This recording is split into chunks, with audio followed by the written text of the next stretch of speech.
Okay, good morning everyone. My name is Ivy Pescador, and the blood bank asked me to come and just share, how your generous donations has touched my life, my father's life, my whole family's life.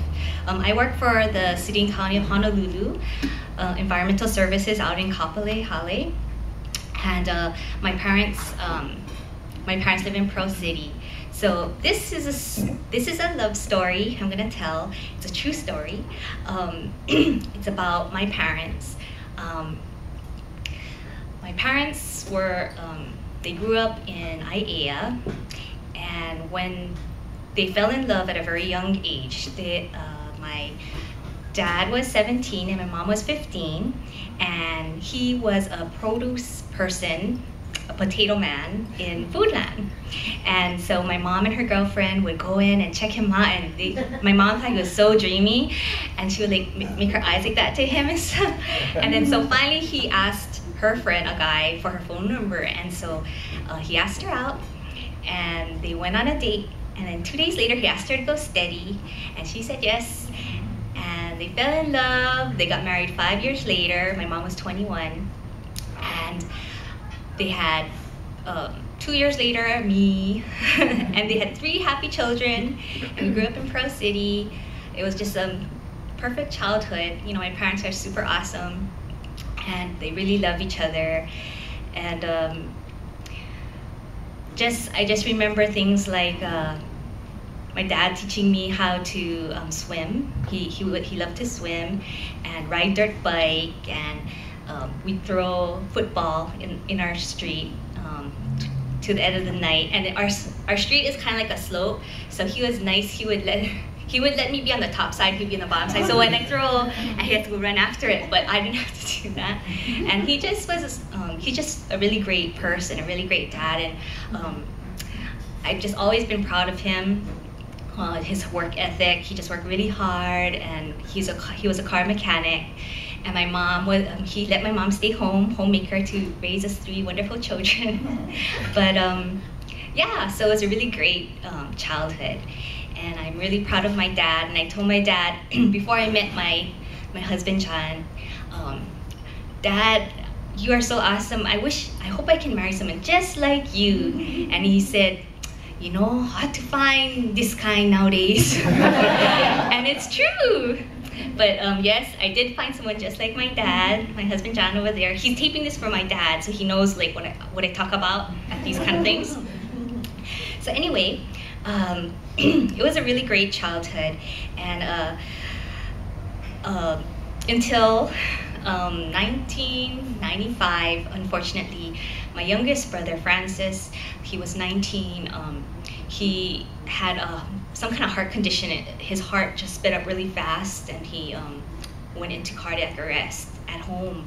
He was 19 years old, and he passed away. And it was just a major, jolt to our family's life, and it was just really, really, really hard for us. Me, my brother, my parents, and we all dealt with, the grief in different ways. I started running like crazy. My brother started drinking like crazy, and my dad decided to start bicycling, to just do something, because it was so painful. And that blossomed into a love of bicycle riding. So he is the kind of guy that wears that really tight shirt with the colorful crazy with the helmet and the really $5,000 expensive bike, and riding everywhere. He loved to ride, and he made friends, and it just helped him get past the pain, of losing his son. And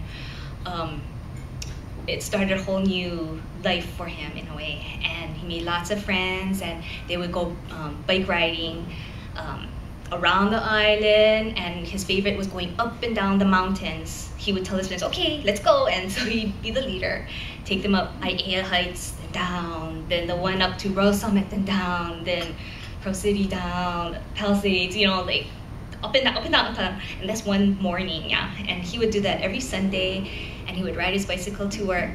Every day, he would bicycle from Pro City down to Waipahu Psyche Motors on his bicycle. And yeah, he was in great shape because of that.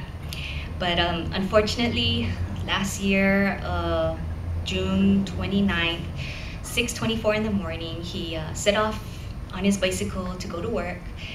And he was coming down Ho'olaulea by Highlands Intermediate School, and a car was coming up and didn't see him and just slammed right into him, just like that. And his body, the eyewitness in the car behind him said that his body flew up higher than a stop sign like a rag doll and fell on the windshield of the car that hit him. And she didn't think he was gonna make it. And I remember my mom calling me at work and saying, Ivy, you need to come get me. We have to go to Queens. It's Dad. And I always dread that phone call because of my brother. You know, my mom did the same thing. You gotta calm Francis at the hospital. And you know, bicycle riding is very dangerous sport. He did it because he wanted to, you know, get over a pain, and it was his joy. But yeah, it really changed his life. And I remember picking up my mom and just thinking, he's not alive. He's not alive. I know he's not alive. And I was driving with her, and I said, Mom, don't worry. Whatever happens, I'm here for you. You know, and I'm just like super tense. And she's like, oh, don't, he's gonna make it. He's okay. And I'm like, yeah, right. Like in my head, I'm driving. I'm like, okay, Mom. And we're driving to Queens, and I'm just dreading going inside.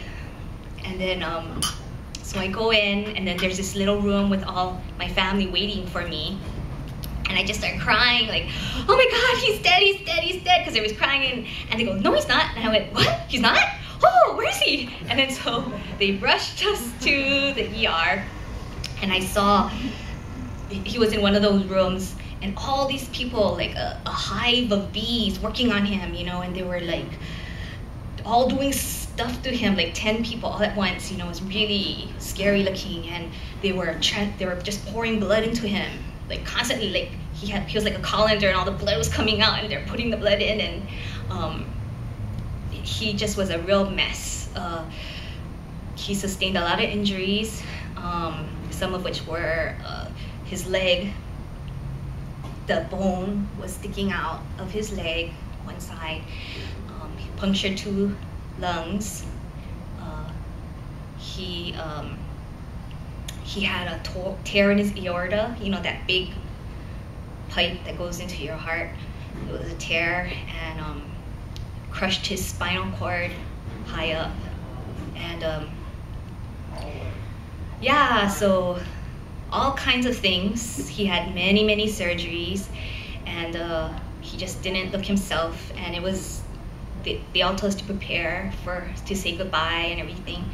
But you know, he's a fighter. And I just remember the nurse, ICU, saying that, wow, you know, your dad is amazing, and he took over 103 pints of units of blood products, platelets, plasma, everything. And it's like, wow, that's a lot, you know. And it was like the second day and in the ICU, and I just had to tell my dad I loved him, because that was one thing with my brother. I never got to say goodbye. I never got to say I love you one more time. Yeah, so it was really important to me. And so he was lying, and he has this thing on his neck, and I step up on the step stool, and I'm looking down and holding his hand, and I said, Dad, I love you, this Ivy, you know.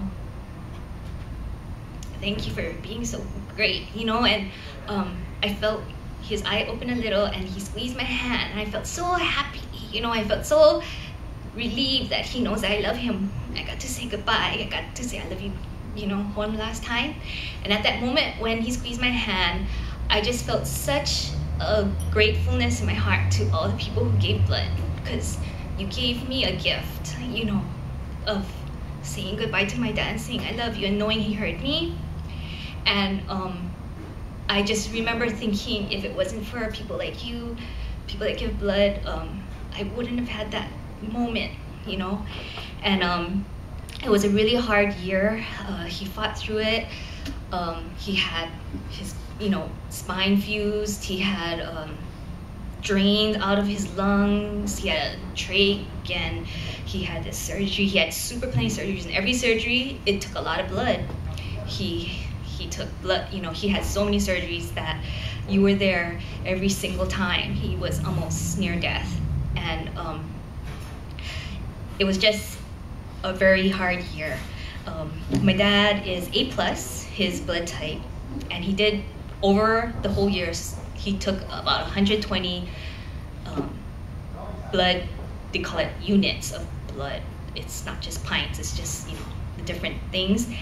And when they asked me to speak at things like this, I heard people saying, oh, I got 3 units, thank you. And I'm like, oh my God, my dad, he took 103 blood units in the first week. I'm so, Dad, you're such a pig. And I was just like so embarrassed. And then I was so embarrassed because I only gave 2 times, and that's because somebody in my workplace forced me to, and I just didn't like it. And people, then the next people at the blood bank would call me up and say, oh, hi Ivy, it's been a while. I was wondering if you'd like to give blood. Like, you know, oh, maybe. And then, but after my dad, when they call, I say, oh, it would be such an honor, a privilege to give. And they're like, really? Oh, I'm so glad I called you. I'm glad I'm the one that's calling you. But, like, because it changed my life, you know, my dad really has made it a long way.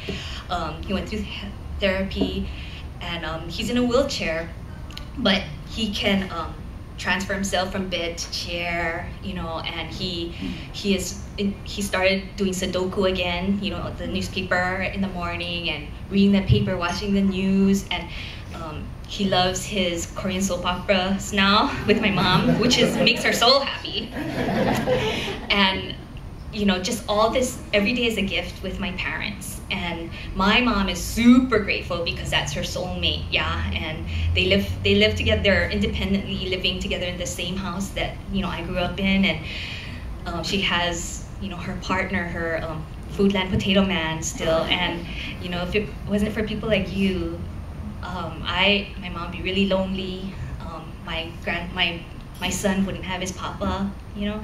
So I'm just really thankful, and it's always a pleasure. It's always an honor to come and say thank you to you guys from me and my dad, who's gonna watch this, right, Dad?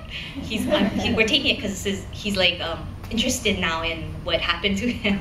So I just want to say thank you, and please keep giving. I know I will. I made my first gallon last week. Yay! I got my pin 8 times, so I've given every single time after my dad's accident. And yeah, I look forward to continue doing that. It feels so good to make a difference.